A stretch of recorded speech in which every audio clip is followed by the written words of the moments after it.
For today's video, magluluto tayo ng kalampay guys. Fresh from tangke ng katropa nating bigo.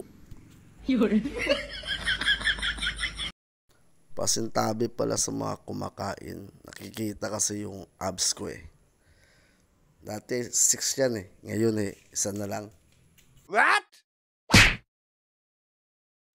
Linisan natin ng mabuti para walang dumi. Yung nagbigay kasi nito eh, maitim yung budhi. Kaya kailangan linisan. Shout out nga pala kay Papang Dinimid Mansayon ng Dungon. Pero sa totoo lang eh, late na naman tayo guys.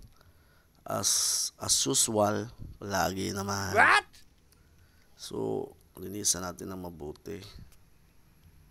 At itapon ng dumi sa labas.